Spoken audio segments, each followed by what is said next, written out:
Kita kena tilang sama disub. Aneh. Tahu aja.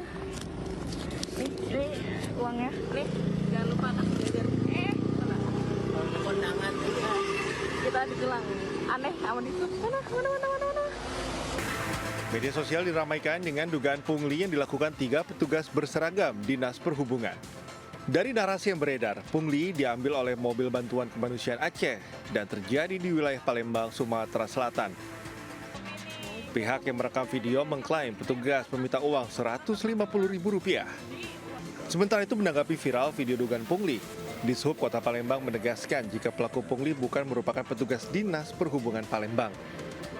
Lebih lanjut, Dishub Kota Palembang menjelaskan oknum yang viral diduga melakukan pungli merupakan petugas Balai Pengelola Transportasi Darat atau BPTD kelas 2 Sumsel, sementara petugas Dishub di lokasi hanya mengarahkan kendaraan untuk transit lantaran sebelum masuk jam operasional kota. Saat ini ketiga oknum petugas pelaku dugaan pungli telah dipanggil untuk diminta keterangan oleh BPTD kelas 2 Sumatera Selatan. Dari Palembang, Sumatera Selatan, Tim Liputan iNews melaporkan. Pemirsa, viral seorang emak-emak berhasil menggagalkan aksi pencurian tabung gas 3 kg di Kota Bekasi, Jawa Barat. Korban mengalami patah jari kaki usai terkena tabung gas yang dilempar oleh pelaku hingga harus menjalani operasi.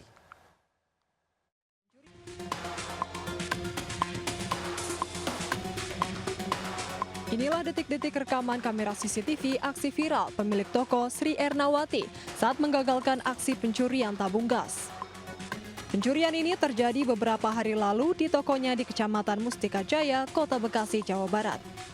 Saat melancarkan aksinya, pelaku mencuri 2 buah tabung gas 3 kg dan hendak kabur menggunakan sepeda motor. Namun korban langsung mengejar dan menarik baju pelaku hingga gas tersebut jatuh menimpa kakinya.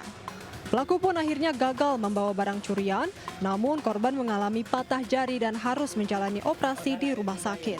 Untuk mengantisipasi pencurian terulang kembali, pemilik toko langsung menyimpan seluruh tabung gas tersebut ke dalam toko. Sementara itu, korban telah melaporkan kasus pencurian tersebut ke Mapolsek Bantar Gebang. Dari Bekasi, Jawa Barat, Rahmat Hidayat, iNews melaporkan. Seorang ibu rumah tangga di Kota Parepare, Sulawesi Selatan kehilangan sepeda motor kesayangannya. Yang mengejutkan, pencuri sepeda motor itu adalah suaminya sendiri.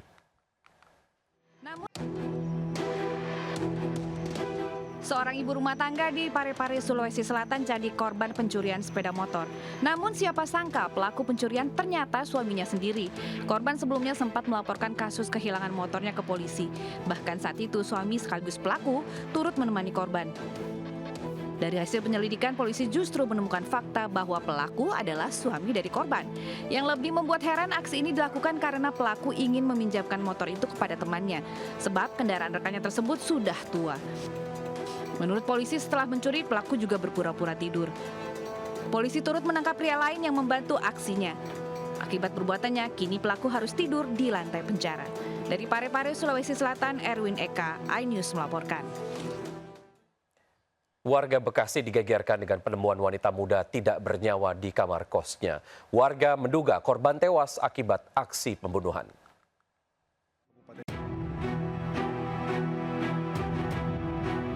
Sylvia Marlina, wanita muda berusia 23 tahun, asal Kabupaten Cianjur, Jawa Barat, ditemukan tewas di dalam kamar kosnya di Jalan Letnan Arsyada, Bekasi Selatan, Bekasi, Jawa Barat pada Rabu malam.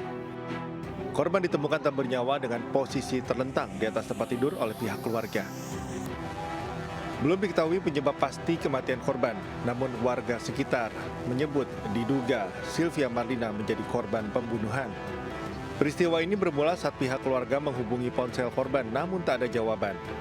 Pihak keluarga yang curiga kemudian mendatangi indekos dan menemukan korban tak bernyawa. Hingga kini pihak kepolisian belum bisa menyimpulkan penyebab kematian korban namun telah memeriksa sejumlah saksi. Jenazah korban langsung dibawa petugas ke Rumah Sakit Polri Kramat Jati untuk proses otopsi.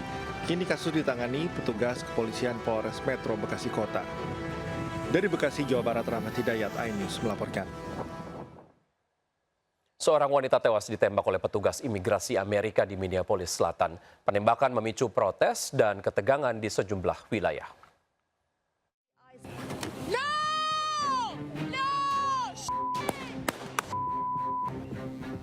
Seorang petugas imigrasi ICE Amerika Serikat menembak mati seorang wanita, Renee Good, 37 tahun, di Minneapolis pada Rabu pagi. Insiden terjadi setelah sebelumnya petugas bentrok dengan para pengunjuk rasa.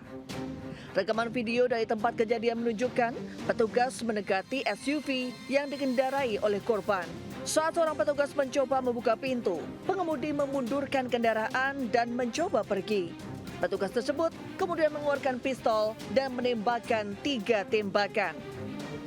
Menteri Keamanan Dalam Negeri Amerika, Kristi Noem, membela petugas yang menembak mati korban dengan mengatakan bahwa petugas bertindak untuk membela diri. Karena korban telah menabrak petugas tersebut dengan kendaraannya. Penembakan fatal ini memicu protes dan ketegangan. Terima kasih Anda masih bergabung bersama kami. Pemirsa, angin ribut menerjang area Terminal 1 Bandara Juanda di Sedati, Sidoarjo, Jawa Timur. Meski hanya berlangsung singkat, angin ribut telah merusak fasilitas bandara dan menumbangkan sejumlah pohon.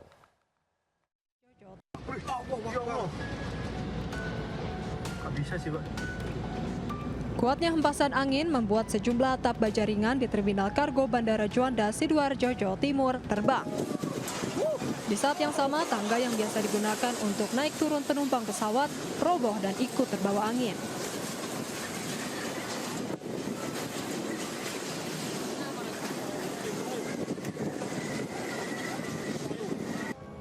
Selain di apron, sejumlah pohon yang ada di kawasan parkir Terminal 1 juga tumbang dan menimpa sejumlah kendaraan. Bangunan pos parkir juga tak luput dari terjangan angin. Hingga Kamis petang, upaya pembersihan dan pendataan terus dilakukan petugas di lapangan.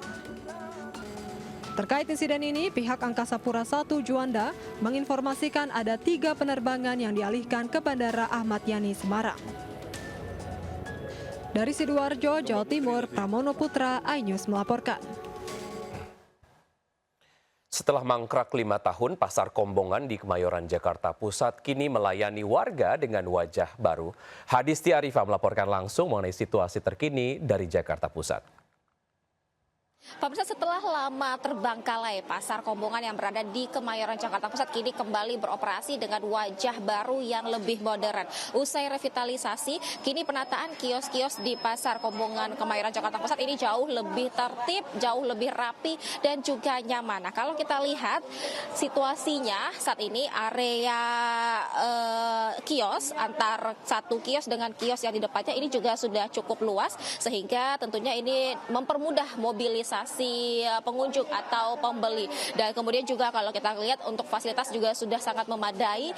Bagaimana kalau di area atas ini kita lihat sudah ada ventilasi yang memadai, kemudian juga kipas angin yang memadai, sehingga ini tentu sirkulasi udara di sini juga jauh lebih nyaman, dan tentunya juga tidak membuat suasana di pasar ini terasa pengap. Nah, untuk areanya pun ini dipisahkan, baik itu area basah dan juga area kering. Kalau untuk area basah itu berada di bagian belakang, ini diisi oleh pedagang ikan, kemudian juga daging sapi, serta juga pedagang ayam. Kemudian untuk di bagian depannya ini juga diisi oleh pedagang sembako dengan area yang jauh lebih kering. Nah, kemudian apa yang menjadi masalah nih? Meskipun Pasar Kombongan Jakarta Pusat ini sudah dapat berjalan secara optimal seharusnya, namun ternyata pedagang masih mengeluhkan sepinya pembeli lantaran akses ke pasar ini dinilai masih ditutup.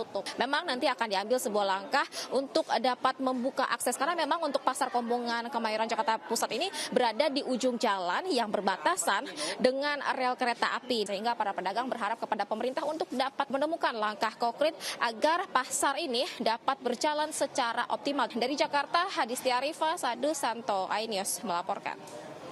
Terima kasih Anda masih bergabung bersama kami. Pemirsa, pasca amblesnya tanah persawahan atau sinkhole di 50 kota Sumatera Barat, kini ramai didatangi warga dari berbagai daerah.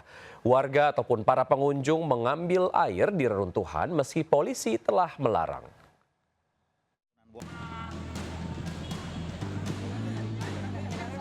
Sinkhole atau lubang reruntuhan persawahan di Jorong tepi Nagari Situ Juah Batua, Limo Nagari 50 kota ramai menjadi tontonan warga. Setiap hari, puluhan hingga ratusan warga menyusuri pematang sawah. Tidak hanya mengabadikan dengan kamera ponsel, sebagian mengambil air yang keluar dari dalam lubang. Warga meyakini air dipercaya dapat memberikan manfaat kesehatan. Ya katanya mana tahu nanti ada untuk obat katanya. Gitu. Yang mengambilkan petugas tadi, Bu? Iya, petugas. Lubang ini diduga terjadi akibat kondisi geologi kawasan yang didominasi batuan kapur.